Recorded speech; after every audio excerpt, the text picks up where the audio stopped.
Olá, seja bem-vindo a mais uma aula de língua portuguesa. Nosso projeto, vamos continuar.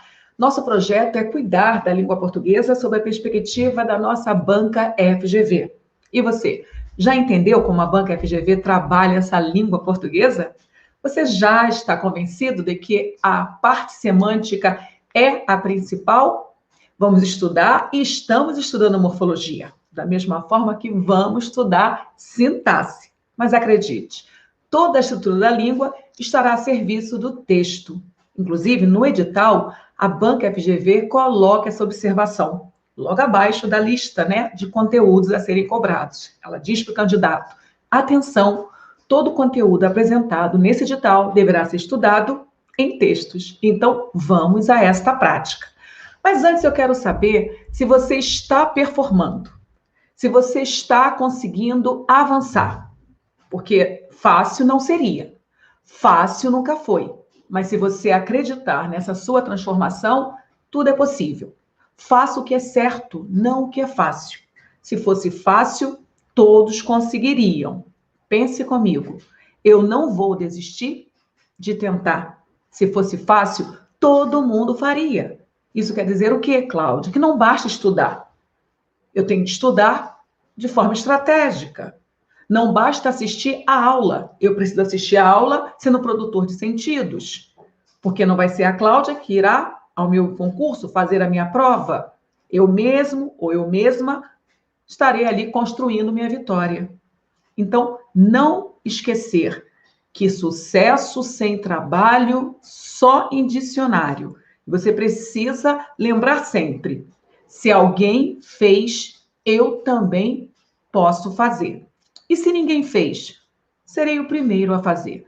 Esse estado mental de acreditar na sua capacidade é ele que vai levar você para qualquer lugar desejado. Se ninguém fez, eu farei. E se alguém já fez, se um homem faz, todos fazem.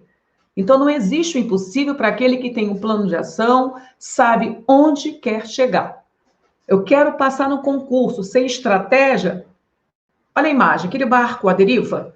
Mas se você sabe onde você quer chegar e traça planos inteligentes, você vai chegar.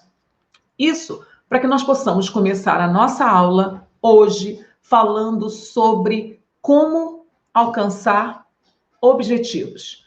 O nosso objetivo hoje continua dentro da morfologia. Professora, eu busco a perícia na matéria verbo. Então, hoje, nós temos um acordo: entender verbo.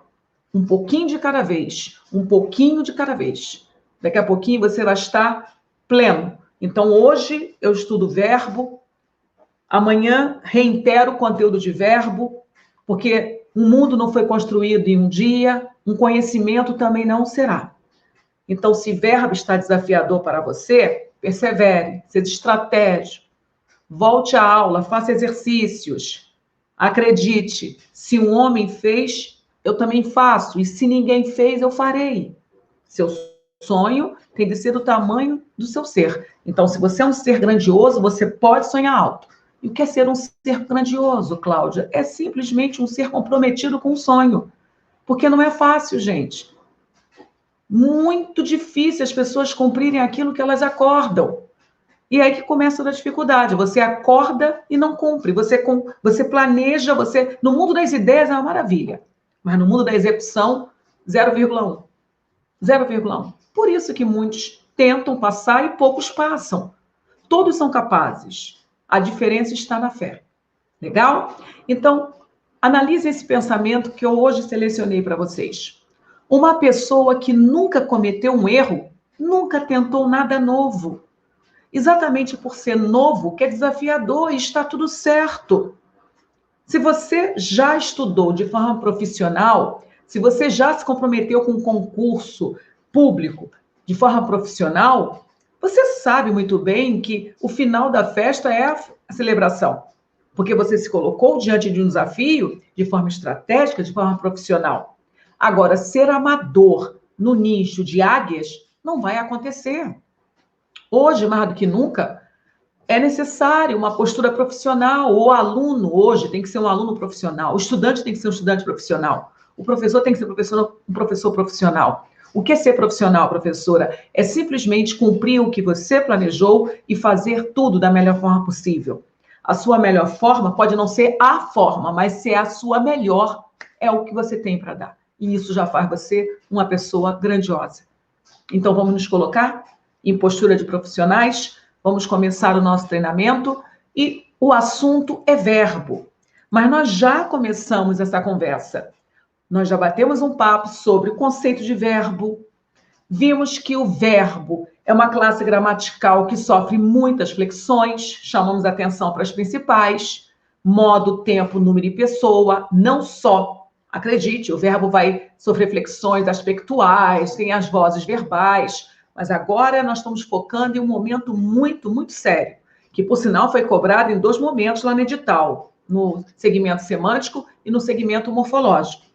Vimos o conceito, vimos também que verbo, ele se manifesta em modos, e que existem 3 modos. O modo indicativo, que é o modo da certeza, informação factual. O modo subjuntivo, que é o modo da dúvida, informação hipotética, possibilidade de.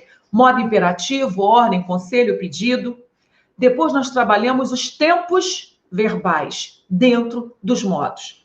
Vimos que no modo indicativo existem 6 tempos: presente, pretérito perfeito, pretérito imperfeito, pretérito mais que perfeito, futuro do presente, futuro do pretérito. Vimos estrutura, modelo de conjugação e vimos os sentidos. Esses tempos verbais dentro de textos, eles ganham matizes. E por que é importante você analisar o capítulo do sentido? Porque se a banca é uma banca que respeita texto, é uma banca que respeita ressignificação. E o que seria ressignificação? Se o verbo no presente, ele nasceu para representar uma ação que se desenvolve no momento da fala, dentro de um contexto, isso pode ser ressignificado. Quando eu uso o presente para dar foco numa ação garantidora futura, quando eu uso o presente para dar realce a uma ação pretérita. Então, não é porque é presente que eu não vou tangenciar os outros tempos da linha cronológica. Então, fique esperto. Vimos que os tempos do modo subjuntivo, aquele modo hipotético, são 3. O presente do subjuntivo, o pretérito imperfeito do subjuntivo e o futuro do subjuntivo. Da mesma forma que nós vimos palavras âncoras para auxiliar na conjugação dos tempos do modo indicativo, nós vimos também palavras âncoras para ajudar na conjugação dos tempos do subjuntivo. Vimos que o presente é conjugado com a conjunção que eu estude. Vimos que o pretérito imperfeito é conjugado com o auxílio da conjunção se eu estudasse. E vimos que o futuro do subjuntivo, ele recebe como suporte a conjunção quando eu estudar. E avançamos. Fomos para o modo imperativo. No modo imperativo, o que nós fizemos? Nós entendemos um pouco aquela brincadeira, aquela parte burocrática, né? Onde um modo imperativo, quando afirmativo, ele vai beber em 2 fontes, mas quando imperativo negativo, ele bebe uma fonte só. Como professora, o modo imperativo se subdivide em imperativo afirmativo e imperativo negativo. O afirmativo é o mais brincalhão, porque ele bebe na fonte do presente do indicativo, quando ele captura a segunda pessoa do singular e a pessoa 2 do plural, a segunda pessoa do plural, mas retira a letra S que finaliza essas pessoas, né? E as outras pessoas saem todas do presente do subjuntivo sem nenhuma alteração. Não podemos esquecer que imperativo não acontece na primeira pessoa do singular. Ok. Se você aprendeu o imperativo afirmativo, se você concorda que ele é fácil, o que falar do imperativo negativo, que nada se cria, tudo se copia? Você realmente copia tudo do presente do subjuntivo. A diferença é que você é obrigado a colocar um advérbio de negação, exatamente para sinalizar para o leitor ou para o ouvinte que trata-se de um imperativo negativo e não de um presente do subjuntivo. Mais uma vez, não há primeira pessoa do singular no modo imperativo. Beleza? E agora, professora? Agora chegam as formas nominais importantíssimas. Vou repetir. Importantíssimas. Por que, Cláudia? Meu Deus, existe concurso público que cobre língua portuguesa, que não cobre locução verbal? Pode perguntar, não vai haver. Se há texto, há locução verbal. Se há texto, há oração reduzida.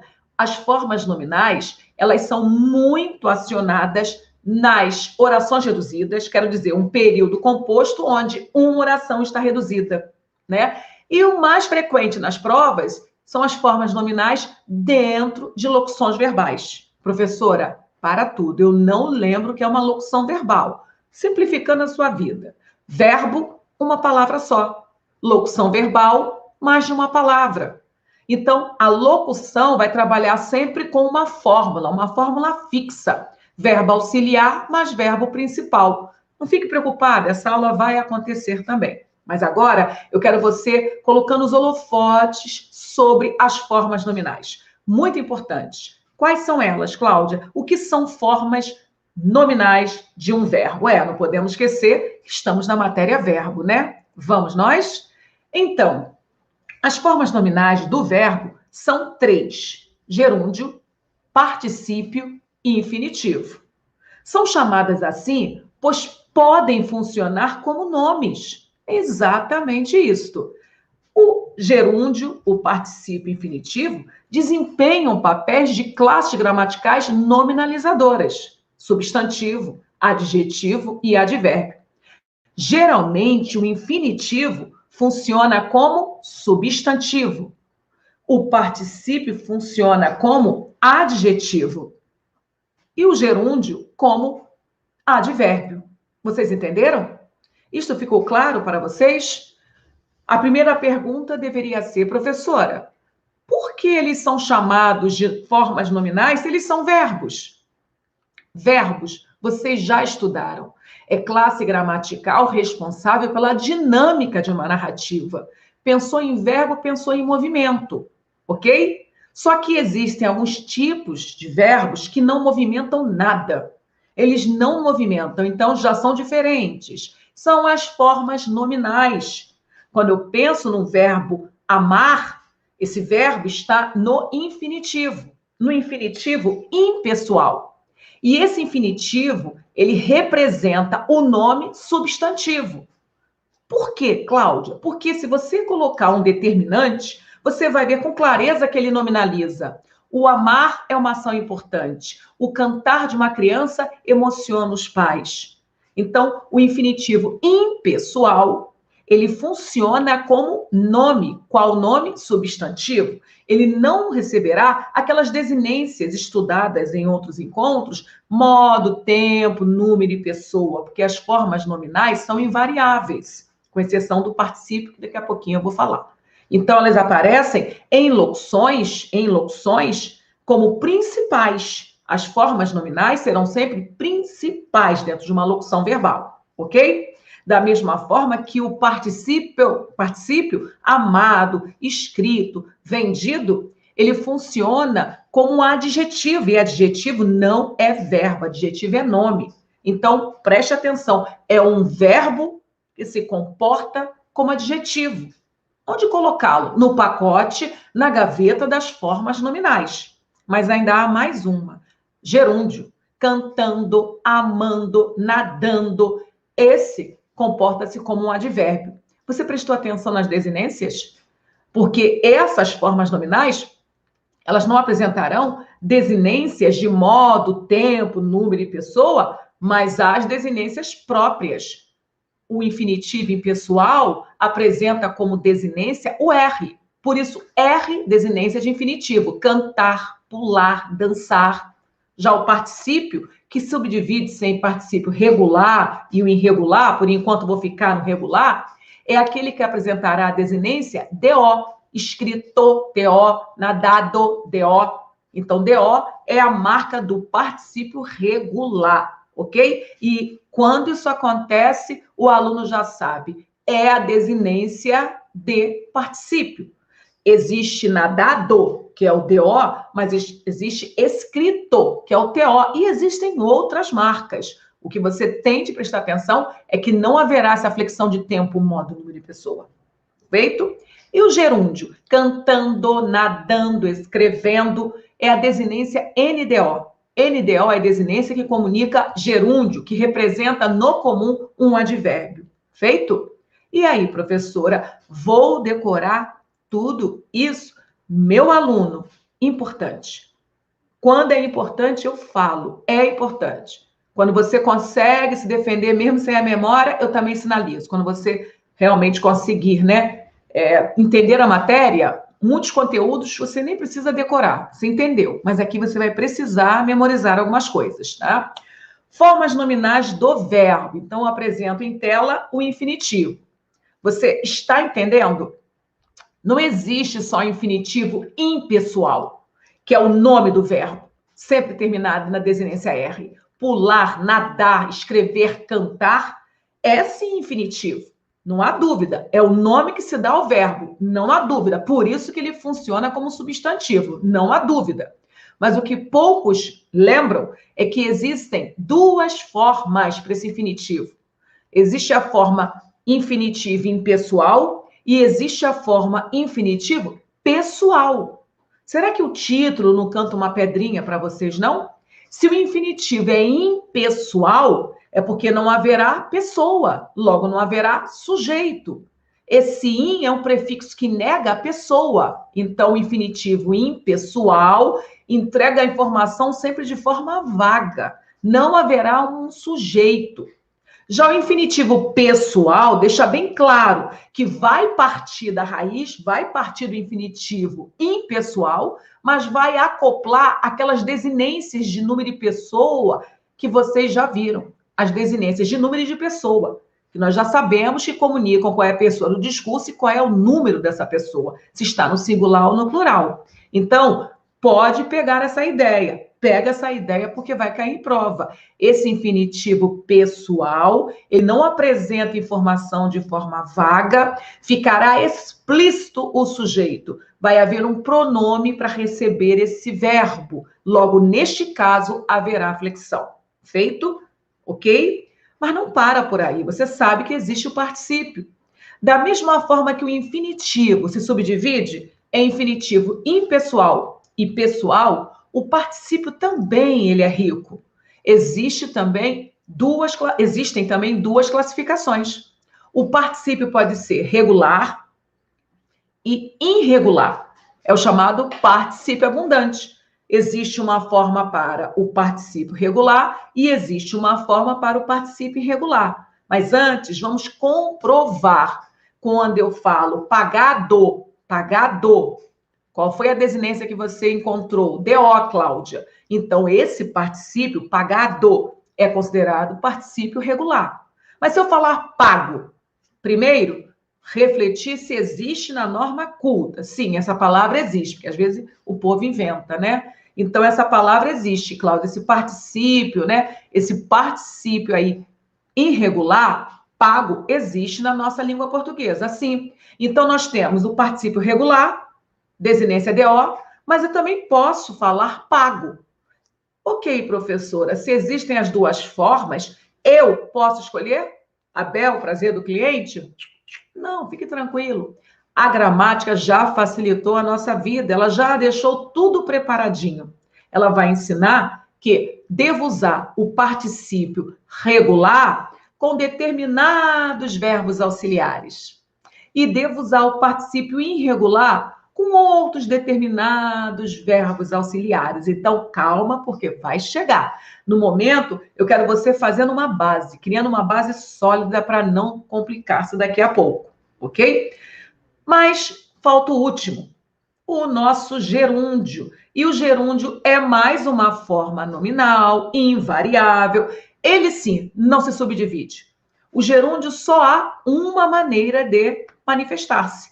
É um verbo que recebe a desinência NDO e, no contexto, vai funcionar como um advérbio. Isso vai ser fácil de perceber, porque a semântica vai ser de circunstancial. Então, mais uma vez, vamos alinhar o que já foi compartilhado. Nós já vimos que formas nominais recebem esse nome, esse pacote, porque são verbos, não vamos negar, a origem é verbo mesmo, é um verbo que comporta-se no contexto como nome.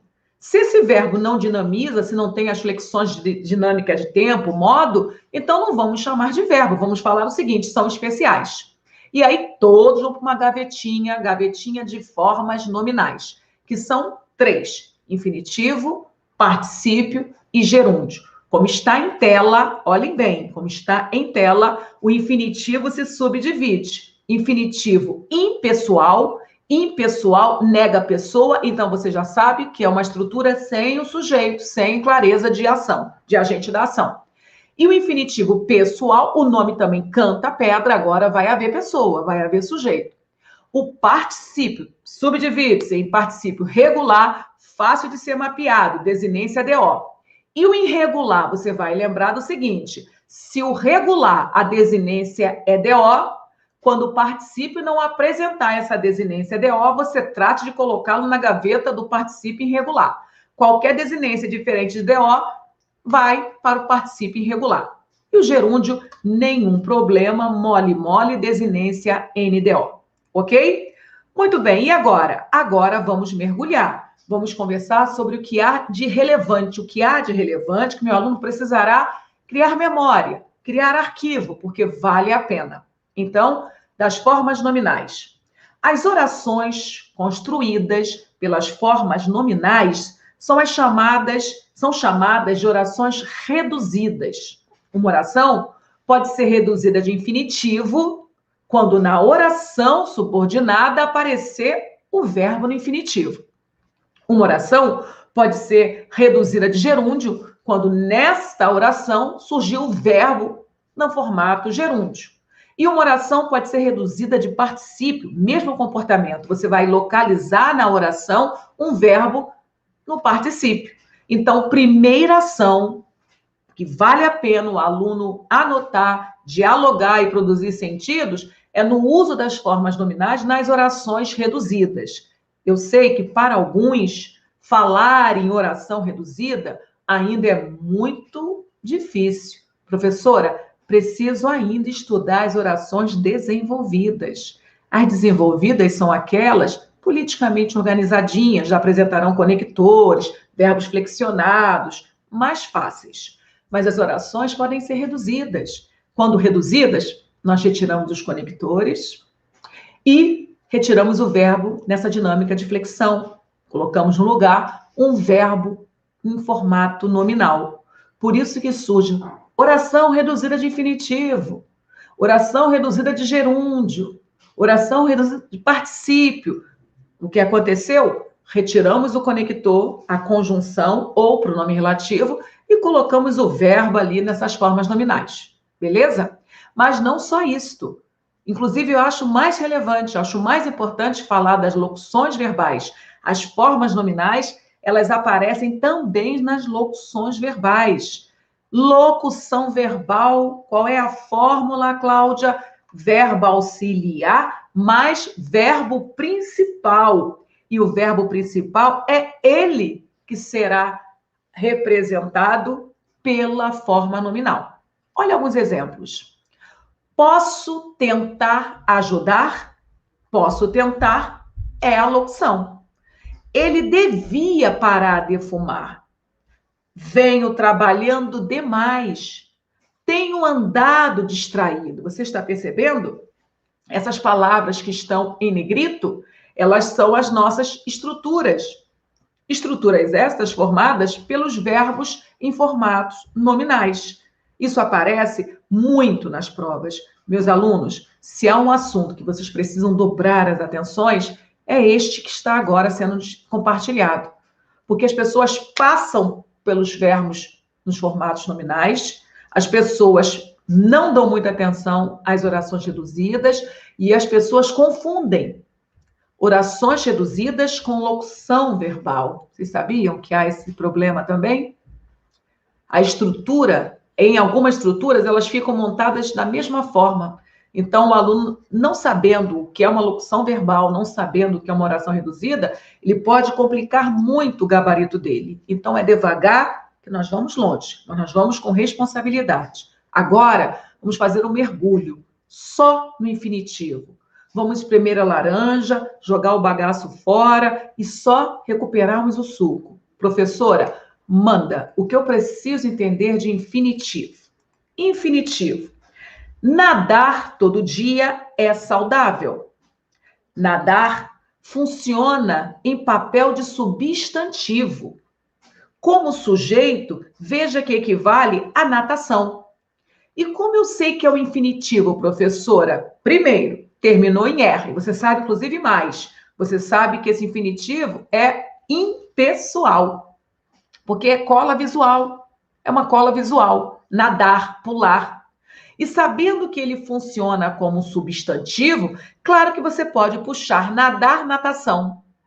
Você tranquilamente cria a substituição, que também é questão de prova, hein? Ora, a banca pede para vocês apresentarem a alternativa que traz o equivalente de nadar, natação, o equivalente de um particípio, o equivalente de um gerúndio. E se o aluno não souber a raiz, ele acaba perdendo uma questão fácil, dada de presente. Legal? Muito bem. Vamos agora. Você precisa saber infinitivo pessoal e impessoal. Primeira informação. O infinitivo é uma forma neutra que dá nome ao verbo. Até aqui, reinando a paz? Faz sentido? Infinitivo é uma forma neutra, porque ele nasceu, de fato, para nominalizar os verbos, cantar, pular. Então, nenhum problema em entender o primeiro comando.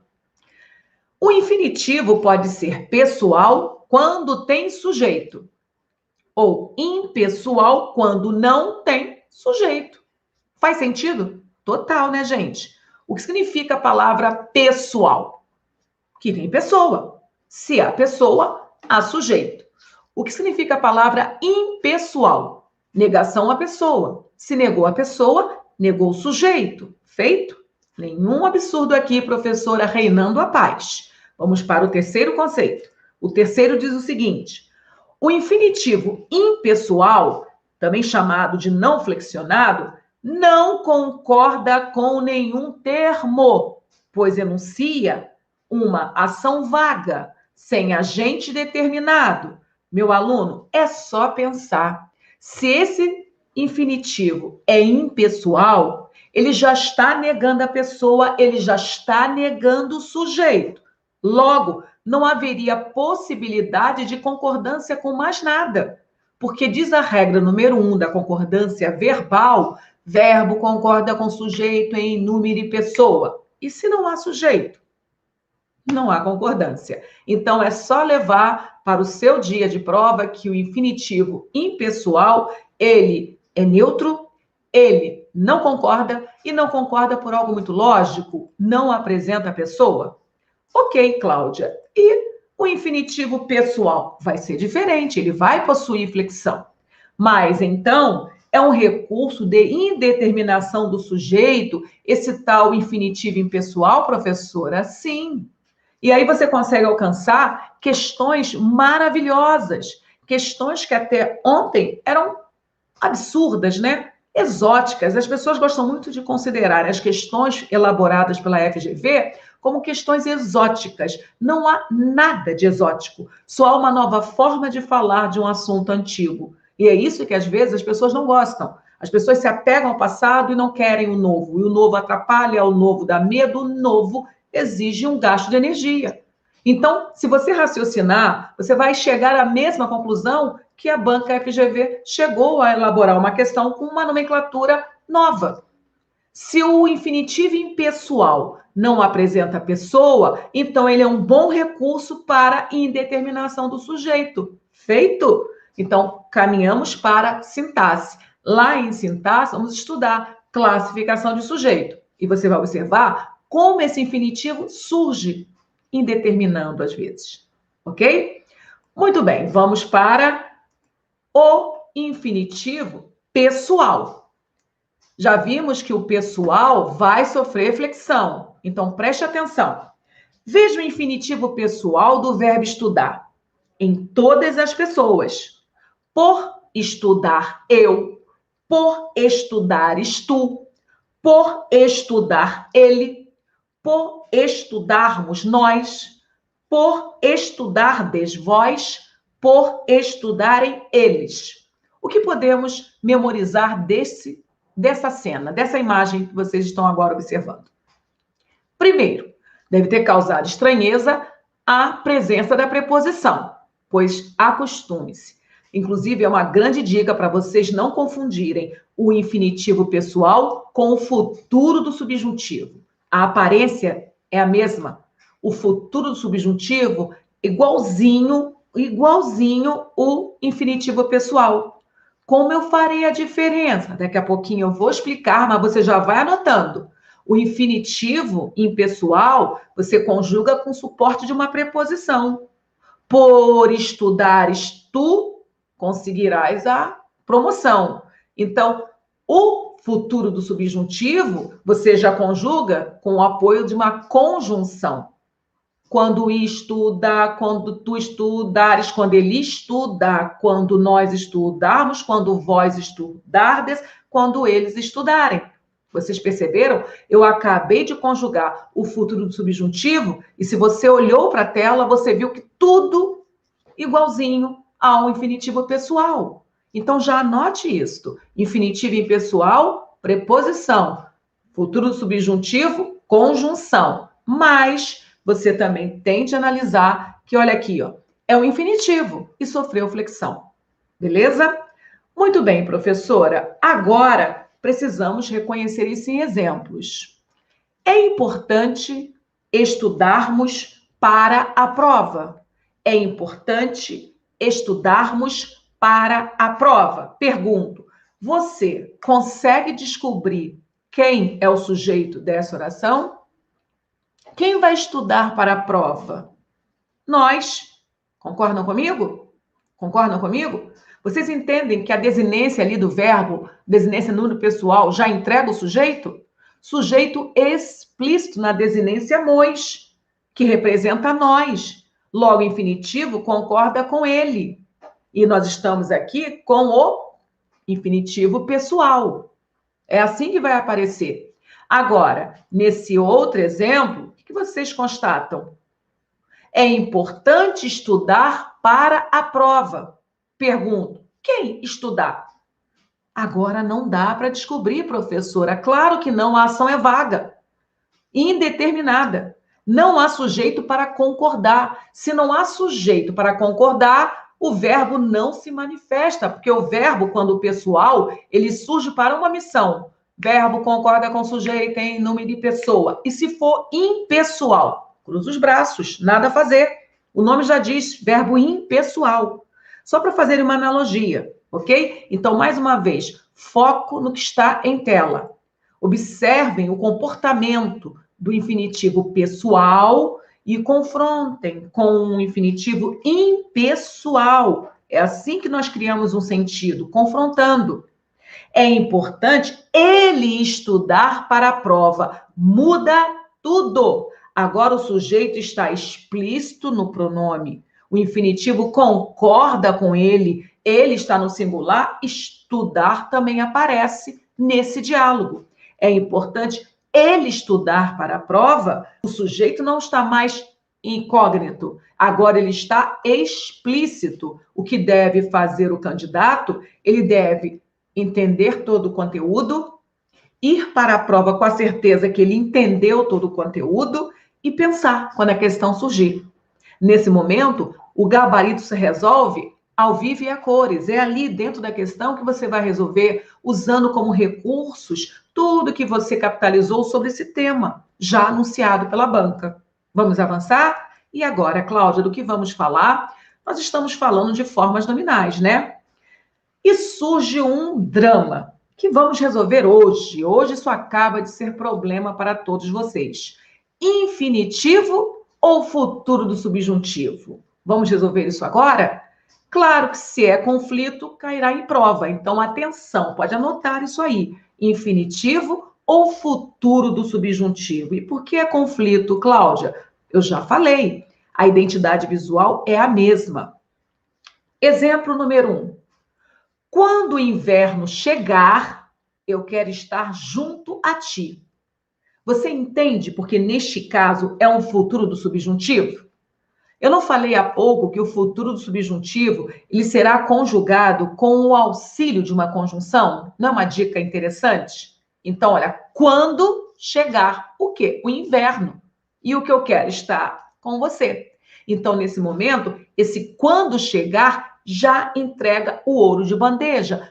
Além de você poder analisar o contexto, uma vez que você já estudou que o subjuntivo é hipotético, que o futuro realmente é uma ação por vir, né? Agora, olha o segundo exemplo. Ao chegar à casa dos outros, limpe os pés. Ao chegar à casa dos outros, limpe os pés. Você observou que antes de chegar apareceu preposição? E o que nós já acordamos? Apareceu preposição, apareceu infinitivo, apareceu conjunção, apareceu futuro do subjuntivo.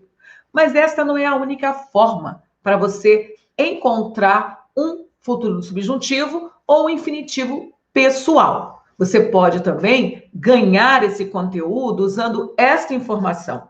Vamos continuar. O contexto quase sempre denuncia essa diferença.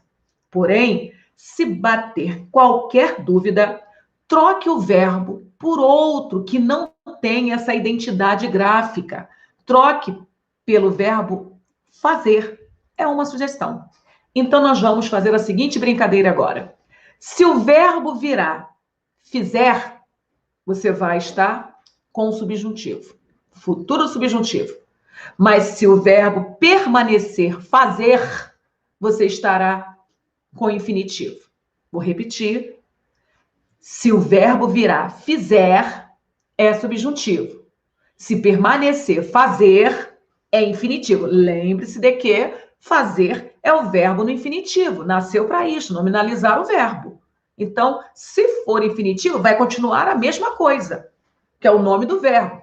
Agora, se mudar, já é o nosso subjuntivo, futuro subjuntivo. Quando eu vir o trabalho, vamos trocar. Quando eu fizer o trabalho. Faz sentido? Você consegue usar a outra forma? Quando eu fazer o trabalho? Claro que não. Então, quando eu fizer, já sei que é futuro do subjuntivo. Agora, está na hora de vir o resultado. Está na hora de fazer o resultado. Por acaso você consegue usar o fizer, o resultado? Claro que não. Então, você possui minimamente 2 recursos para resolver esse conflito. 2 recursos. O primeiro, analisar os conectores. Analisar os conectores. Então, nós estamos com o futuro subjuntivo, nosso suporte é a conjunção quando. Nós estamos com o infinitivo, suporte é preposição. Além disso, na troca, na permuta por verbos, se você estiver com infinitivo, você vai encontrar o verbo no seu formato nominalizado, no infinitivo, fazer. Se sofrer alteração, não tem para onde fugir. É o nosso futuro subjuntivo. Espero que você tenha entendido e vamos que vamos. Próxima informação em tela é o nosso particípio, meu aluno. E o que nós já conversamos sobre o particípio? Isso, funciona como adjetivo. Muito bem. E o que mais? Que o particípio se subdivide, né? Isso aí, igual ao infinitivo. Como é a classificação de um particípio? Regular e irregular. 10. Ok. O que você já memorizou? Qual é a desinência nominal de particípio? O do. Legal. Que tipo de particípio é este? Regular. E se o particípio não terminar pelo do? É um irregular. Bom, agora, vamos confirmar tudo isto para a memória ser trabalhada? A quantia investida é altíssima.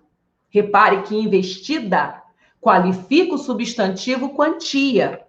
Como adjetivo, poderia ser substituída esta palavra pela oração que foi investida, que é uma oração adjetiva. Explicando para que vocês observem a lógica, a coerência e a beleza da língua portuguesa, que vocês têm de entender que ela é realmente muito rica. Primeiro, você observou que o particípio apareceu flexionado em gênero, investida.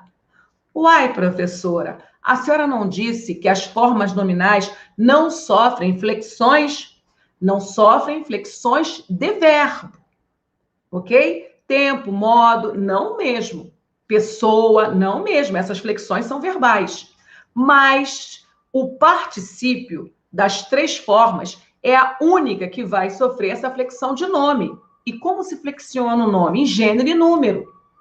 Bonito, bonita, bonitos, bonitas. O particípio vai realmente ter essa extensão do adjetivo. Então, a quantia investida. Se fosse tempo, seria o tempo investido. Entenderam? E por que isso é importante? Por que isso é relevante? Porque daqui a pouquinho nós teremos aula de vozes verbais. E a voz passiva analítica, ela é constituída por uma locução de particípio.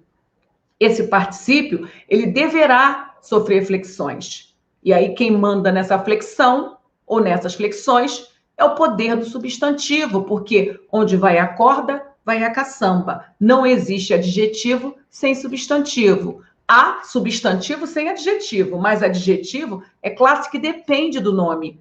Por isso que o adjetivo aqui qualifica o substantivo quantia. Ok, Cláudia. E esse papo de oração adjetiva? É só para você testar. Uma oração adjetiva, ela vem de um adjetivo. Né? À toa que ela é chamada de oração adjetiva. Da mesma forma que uma oração adverbial, ela vem de um advérbio. Uma oração substantiva vem de um substantivo. É simplesmente acoplar um verbo no comando. Se há verbo, virou oração. Então, a quantia investida não é oração, mas a quantia que foi investida, se eu coloquei verbo na estrutura, pronto, acabei de criar um sintagma verbal, virou oração. Feito? Então, o que eu preciso dessa cena, dessa tela, Cláudia, memorizar? Primeiro, que o particípio é forma nominal que representa adjetivo e, assim como o adjetivo, sofre a flexão de gênero e de número. Esse adjetivo também pode ser transformado em uma oração adjetiva. E por que isso é relevante? É relevante porque a banca cria, formula questões belíssimas sobre nominalização ou oração. Ora, ela entrega um nome e pede o equivalente, logo, a paráfrase verbal. Se ela pede a paráfrase verbal de investida nesse contexto, o gabarito seria que foi investida. Porque eu estou com adjetivo, eu só posso partir para uma oração adjetiva. Se o nome fosse um advérbio de tempo, a paráfrase verbal teria que ser uma oração adverbial de tempo. Há horas que a banca entrega a oração e pede o equivalente nominal. Então, fique esperto, porque se representa oração adjetiva, eu posso fazer essa permuta, certo?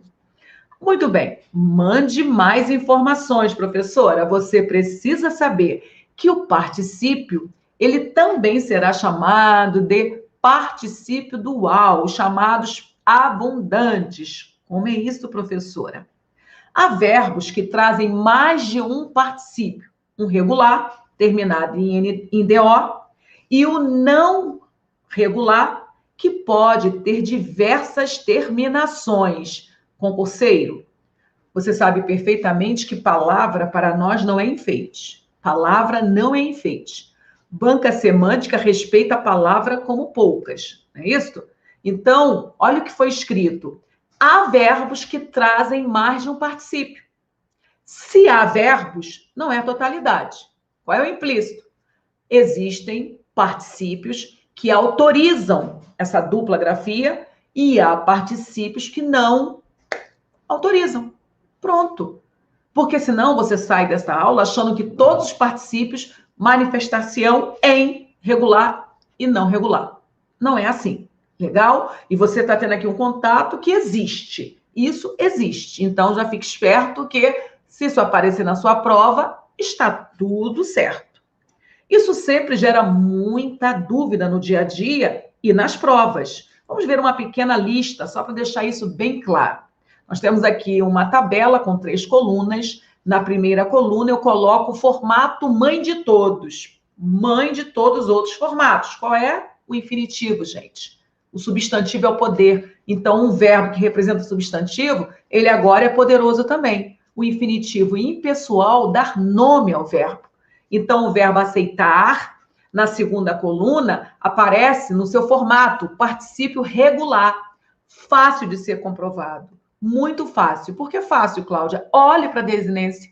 Não apareceu a desinência DO? Você está observando? Aceitado. Na última coluna, aparece o particípio irregular. Irregular, aceito. Então, nós temos aceitado e aceito. As duas formas estão certas. Acendido e aceso. As duas estão certas. Afligido, aflito. Corrigido, correto. Entregado, entregue. Fixado, fixo. Fritado, frito. Limpado, limpo. Pagado, pago. E etc. A lista não é finita. A lista não acaba aqui. Mas pelo menos você agora já tem a ciência de que há essas duas possibilidades. Fácil, porque você já decorou a desinência do particípio regular, que é o DO. Qualquer desinência diferente, coloque esse verbo na gaveta do particípio irregular. Mas você precisa saber como usá-los. Não basta ter a informação de que existe um particípio regular e um particípio irregular. Beleza, já sei, é só isto, professora? Não, meu aluno. Fique tranquilo, porque a gramática já facilitou a nossa vida. Ela já vai entregar a receita de bolo. Então, primeira pergunta, como usar esses particípios? O particípio regular, terminação DO, eu vou usar com determinados auxiliares. Eu só posso usar o particípio regular com o auxiliar ter ou o haver. Logo, criamos o tal tempo composto. Como é que é, professora? Sim, eu devo usar o particípio regular com os auxiliares ter e haver. E devo trabalhar com o particípio irregular com outros auxiliares, o ser e o estar. Não é ao gosto do cliente. Você tem de memorizar isto.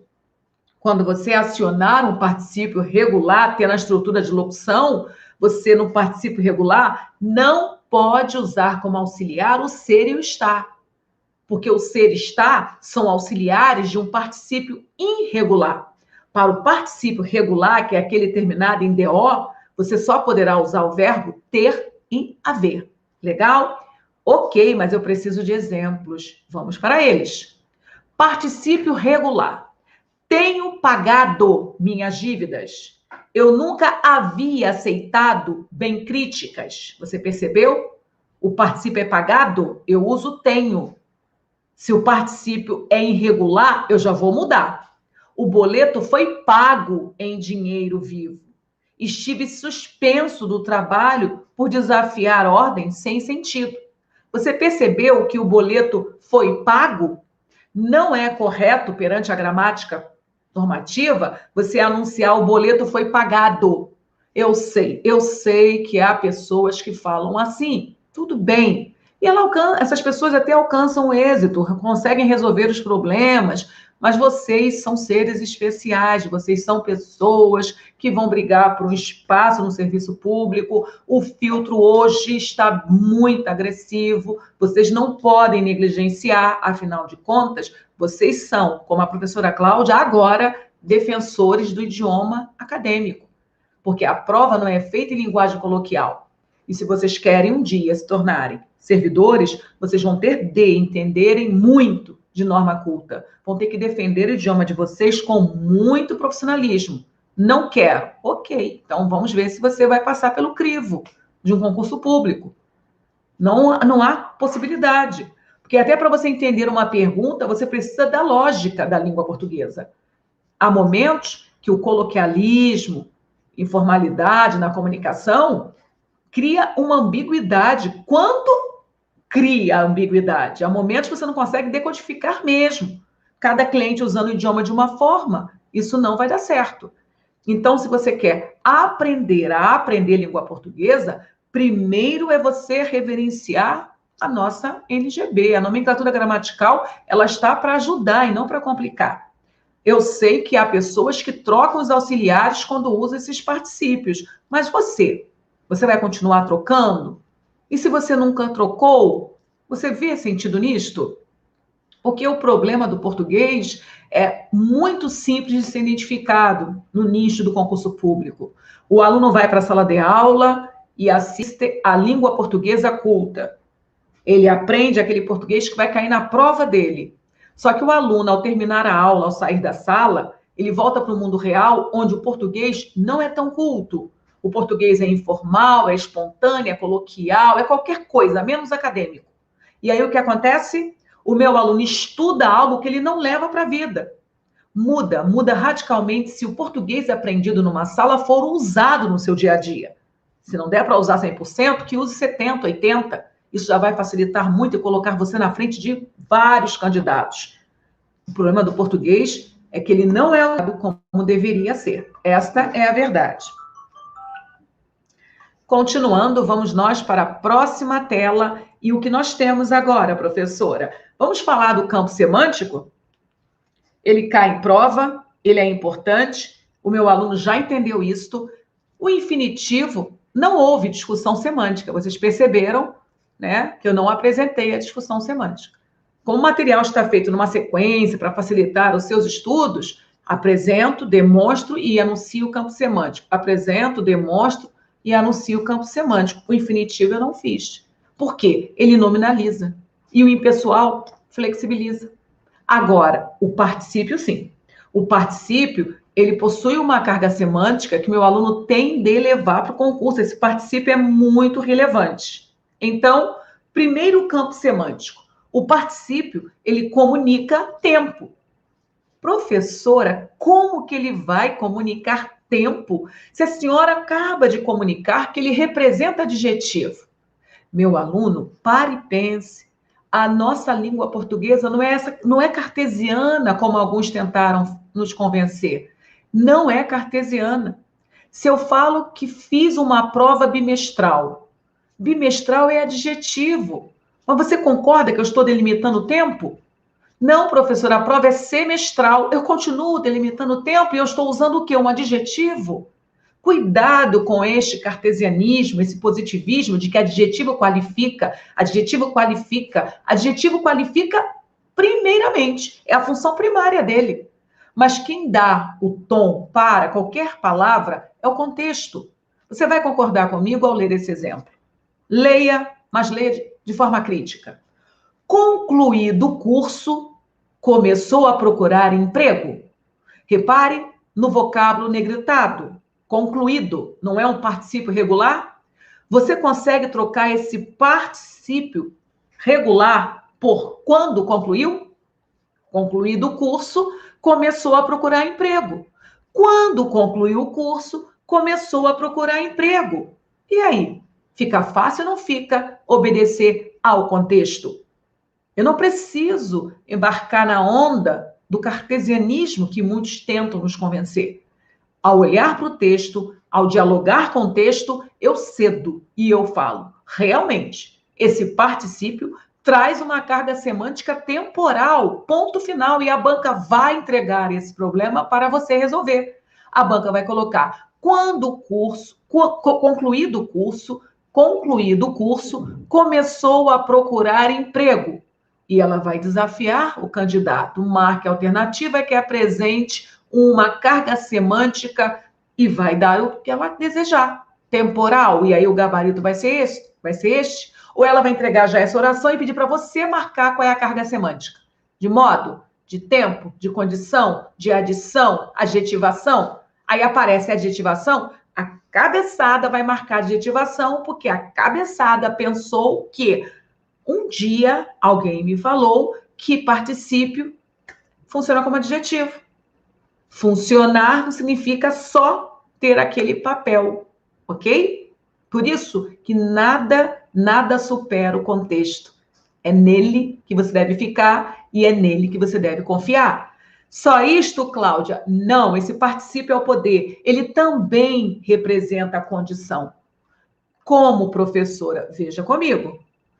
Lavada a louça, eu deixarei você sair, filha. lavada a louça, eu deixarei você sair, filha. Você entendeu que a condição para a filha sair é lavar a louça? Então, lavada está em qual forma? Forma nominal particípio. Esse particípio está qualificando? Não, professor. Esse particípio está comunicando realmente uma condição. A condição para a menina sair é lavar a louça. Então, é muito fácil quando você tem de recorrer ao contexto. O contexto é um aliado. Se você é um bom leitor, se você é atento, você ganha. Não para aí. O particípio também apresenta carga semântica de causa. Preso no trânsito, não conseguiu chegar a tempo. Porque ficou preso no trânsito, não chegou a tempo. E também de concessão. Cercado de policiais, o bandido não se entregou e abriu fogo. Mesmo estando cercado de policiais, o bandido não se entregou e abriu fogo. E aí? Fica fácil, não fica? Você percebeu quantas cargas semânticas o particípio pode apresentar? O infinitivo, menos uma lista para estudar, porque não há carga semântica. Mas o particípio e o gerúndio, pode ir preparando um cadernozinho para resenhar, porque haverá carga semântica. E isso cai na prova de vocês. Legal? Muito bem. E agora? Agora é a hora dele, do gerúndio. Chega uma forma nominal muito tranquila, porque ela não se subdivide, ela não complica a vida de vocês, e mais, ela apresenta uma desinência também fácil de ser memorizada. NDO, cantando, trabalhando, nadando, estudando. Só em pronunciar a forma verbal no gerúndio, você já sente um prolongar. E por que sente um prolongar? Porque ele desempenha o papel de um advérbio, né? De um advérbio. Chegando à visita, convide-a para entrar. Chegando à visita, convide-a para entrar. Chegando, expressa a circunstância de tempo. É fácil você trocar. Quando chegar a visita, olha o quando aí marcando tempo. Mas, professora, o particípio, há pouco, eu constatei, comunica tempo também. E daí? A nossa língua é maravilhosa, plural, salve os contextos. Pode comunicar tempo, também o gerúndio. Uma oração que seria classificada como adverbial de tempo. E aí você tem que prestar atenção, porque se há carga semântica, se há mais de uma possibilidade, preciso fazer o dever de casa direito. Porque a banca vai confrontar particípio e gerúndio. Porque essas duas são ricas, essas duas merecem respeito, preciso pensar quando essas formas aparecerem nos contextos. Elas podem simplesmente estarem só fazendo parte de locução, sendo o principal, verbo poderoso, como elas podem estar dentro de orações reduzidas. E aí o campo semântico passa a ser bem relevante. Legal? Muito bem, vamos ver a carga semântica do gerúndio. Primeira, o gerúndio geralmente indica uma ação continuidade ou ações que ocorrem simultaneamente. Beleza? Fácil, né? Cantando, pulando. Mas, em questões de concurso, geralmente também são cobradas em outros campos semânticos. Da mesma forma que o particípio, o gerúndio também comunica tempo, modo, causa e mais, condição. Vamos constatar? Primeiro, gerúndio comunicando tempo. Chegando ao barco, ele se assustou com a filha. Chegando ao banco, ele se assustou com a fila. Então, vou repetir, esse chegando está no gerúndio, eu consigo tranquilamente criar a paráfrase. Quando chegou ao banco, então, se você olhar para o verbo na sua estrutura, você vai observar que é um gerúndio, chegando. Mas, quando eu olho para o contexto, eu entendo a carga temporal desta forma nominal. Repare que agora surge a condição essa que você já encontrou no particípio. Lavando a louça, deixo você sair. Se lavar a louça, poderá sair. Percebeu a condição? Lavando está no gerúndio. Mas a banca pode entregar esse período e pedir para você marcar qual é o circunstancial, qual é a carga semântica. E você só vai acertar se você, na mente ou no cantinho da folha, produzir a reescritura, desenvolvendo isso em oração, agregando um verbo à sentença. Então, lavando a louça, se lavar a louça, você sairá. Da mesma forma que comunica modo no período. Desenvolveu a memória fazendo exercícios. Desenvolveu a memória fazendo exercícios. Reparem que os exercícios foram a maneira que usou para desenvolver a memória. Foi o modo usado. E essa circunstância foi protegida pelo gerúndio. E, por último, causa. Estudando com dedicação por anos, foi aprovada em primeiro lugar. Estudando tranquilamente, eu posso criar a paráfrase. Foi aprovada em primeiro lugar porque estudou por ano. Então, a causa da aprovação, e com essa colocação tão fantástica, foram os anos de estudo. Vocês perceberam como é importante vocês entenderem do fenômeno, conhecerem os protagonistas e saberem quais são os papéis dados a esses protagonistas dentro de um teatro, dentro de uma peça, dentro de um contexto? O infinitivo recebe um papel, mas o particípio e o gerúndio, eles recebem vários papéis, multifacetados, dependendo do momento, do ato, eles vão se comunicando de forma distinta. E o bom é você alcançar isso com clareza. Quando você percebe o tempo, a causa, o modo, você realmente prova para você, sou leitor. Porque leitor não é aquele que decora, muito menos decodifica signos verbais. Leitor é aquele que dialoga de forma genuína, objetiva, assertiva com o material. E isso não se faz com antecedência. Eu vou ler esse texto aqui em casa, porque lá na prova eu vou encontrar o mesmo texto. Não, gente. A prova de português é ao vivo e a cores, porque nela haverá texto. Então, você pode dominar conceitos sintáticos, dominar conceitos morfológicos, pode, mas tudo é ressignificado quando você encontra o texto da sua vida. E a prova de português sempre terá uma caixinha, que pode ser de Pandora, como pode ser um presente dos anjos. Você basta ser leitor. Se você for leitor, manda o texto que quiser mandar, professora, porque eu vou mandar bem também, ok?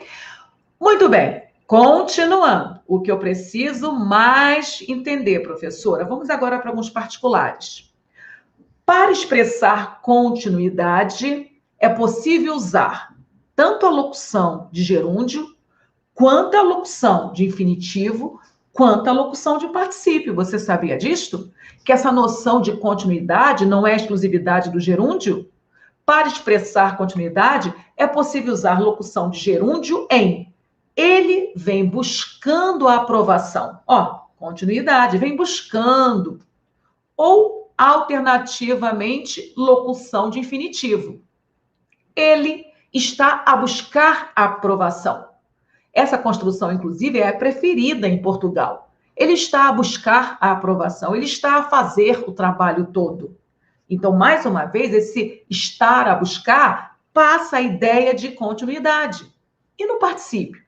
Ele tem buscado a aprovação. Se ele está buscando, se ele tem buscado, a ação também é de continuidade. O gerúndio também pode funcionar com valor adjetivo. Aí meu aluno pira, né? Peraí.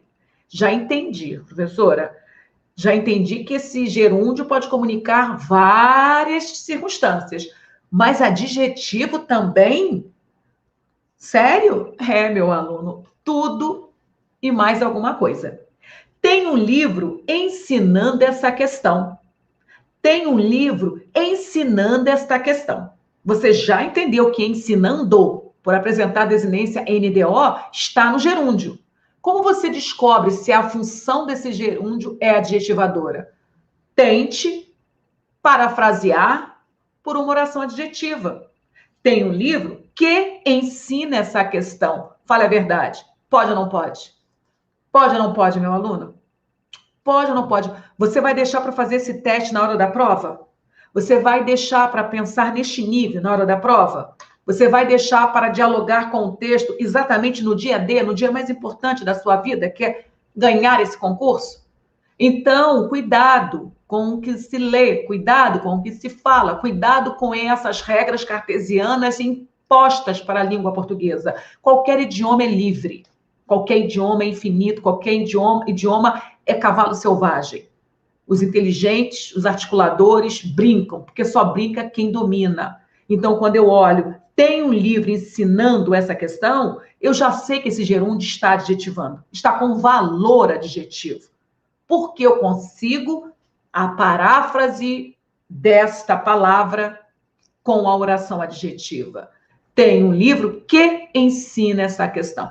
É assim que o meu aluno diz: eu vim, eu vi e venci o meu concurso, porque eu não brinquei de ser estudante, eu sou estudante. Podemos mudar o tópico? Vamos falar agora dos verbos auxiliares? Verbos auxiliares são aqueles que auxiliam. Se eles auxiliam, eles ajudam. E se eles ajudam alguém, algo. E eles vão ajudar um outro verbo, o chamado principal. Então, o principal, como o nome já diz, é o poder. É no verbo principal que está a carga semântica. É no verbo principal que está a transitividade verbal. O verbo auxiliar só chega para trabalhar, gente, só para limpar a casa. Então, se esse verbo principal estiver no quadrado pessoal, se for um verbo principal pessoal, havendo sujeito no plural, é o verbo auxiliar que vai para o plural.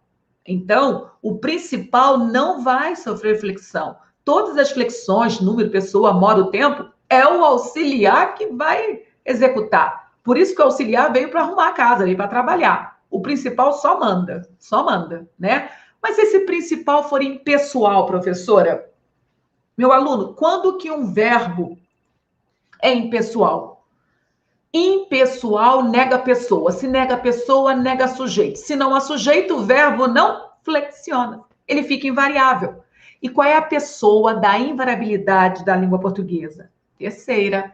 Então, o verbo impessoal nunca vai para o plural. Verbo impessoal nunca vai para o plural. Eu sei, há exceção. O verbo ser é um verbo rebelde, mas vamos falar dele mais lá para frente. Vamos para o conceito, né, maior. O verbo impessoal, ele não vai sofrer flexão e, neste caso, ele vai contaminar o auxiliar dele. Por que eu estou falando isso? Porque eu preciso que vocês entendam a função de um auxiliar. Ele só trabalha.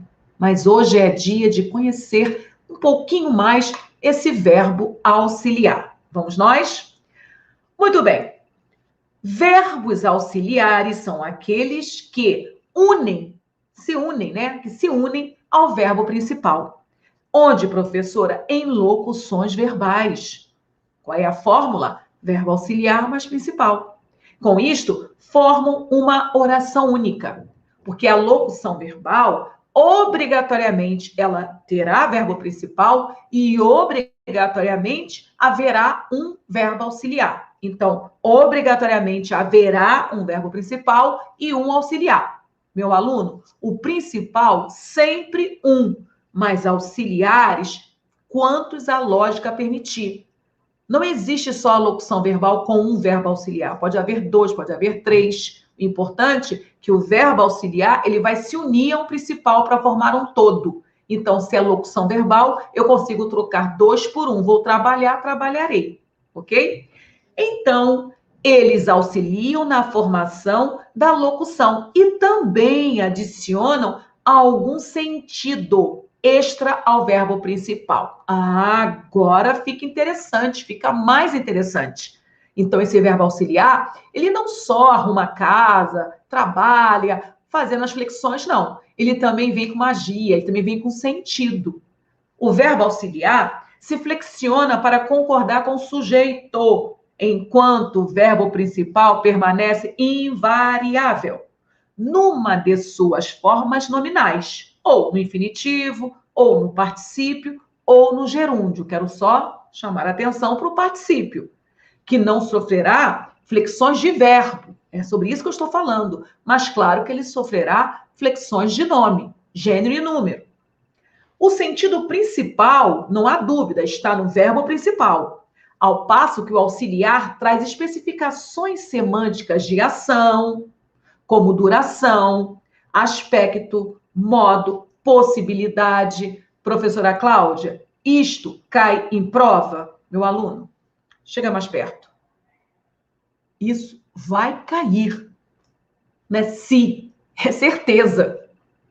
Se há algo que vale a pena na matéria verbo, é a análise dos sentidos. Porque o processo mnemônico não é foco de concurso público.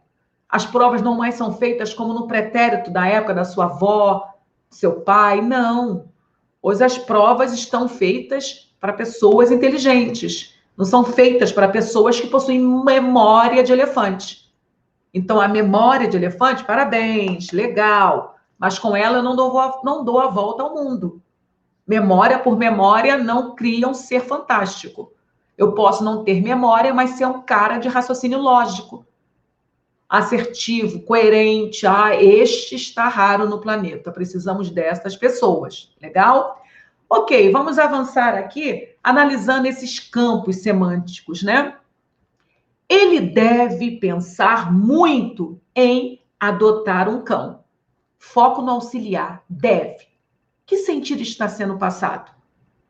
Indicando possibilidade, especulação. Ele deve pensar muito em adotar um cão.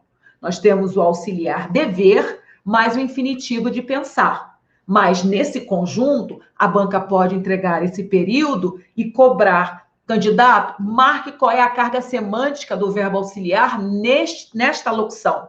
Ganha quem marcar. Indicador de possibilidade, especulação. Olha o próximo exemplo.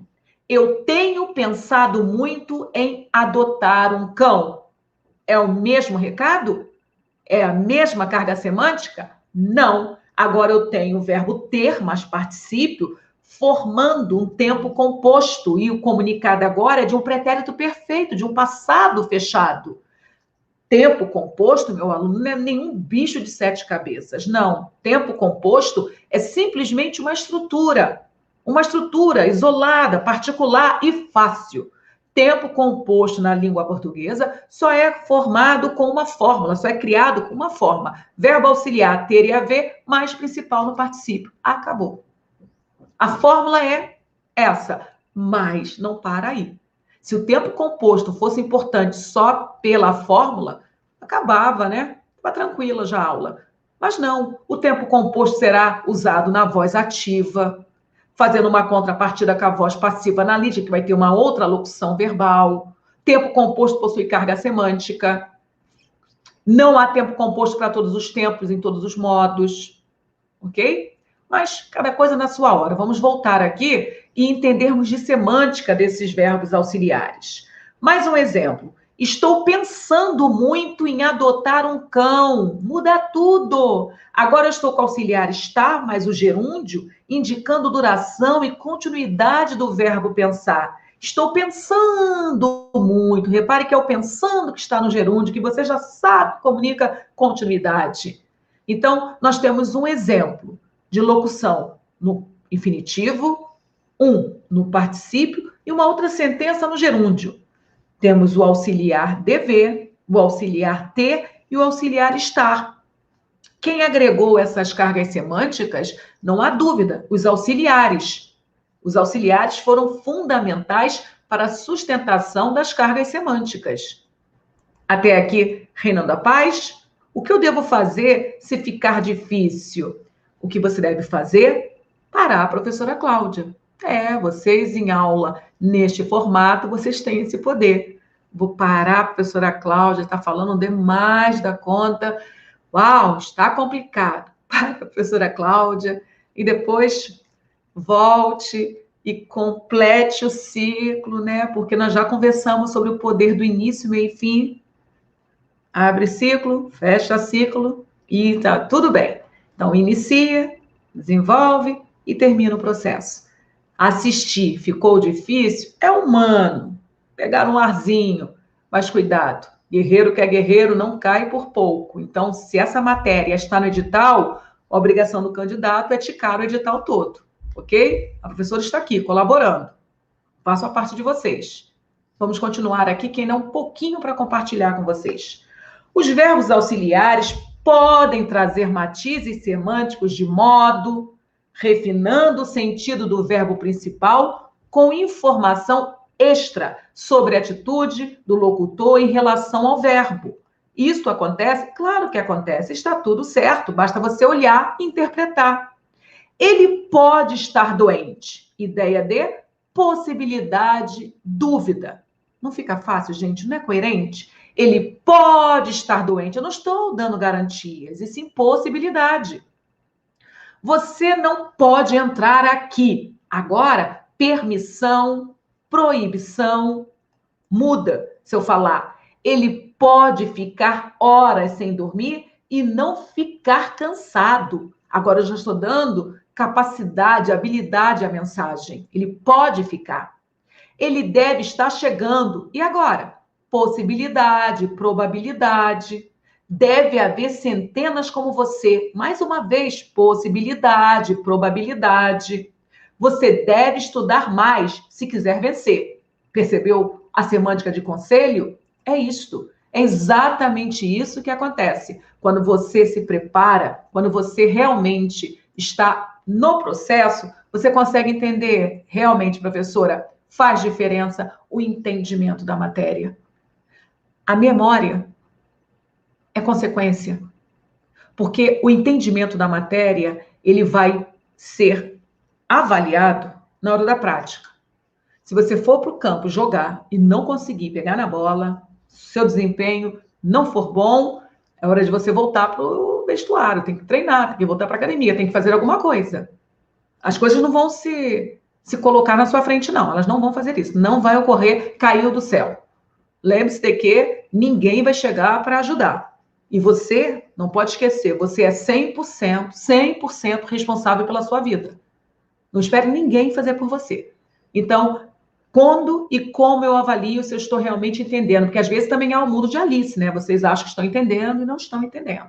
Por isso que para Cláudia, o principal é prática. É nesse momento que o aluno, ele se afasta da professora Cláudia e agora é ele em cena, é ele em campo. Acertei a primeira, acertei a segunda, acertei a terceira, acertei a quarta. Uau! Domino. Não deixe ninguém enganar você. Domino. Por quê? Eu fui a campo, joguei e fiz gol. Ok. Fez gol direito? Foi sorte? Não. Não, foi pensado. É isso que nós queremos. Beleza?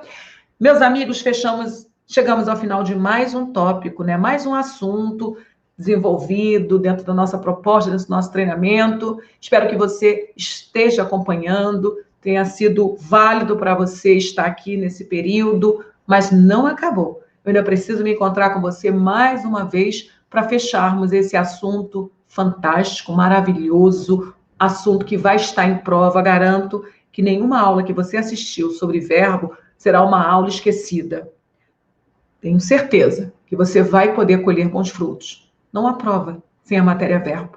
Ou no seu campo morfológico, ou no seu campo sintático, ou no semântico pragmático.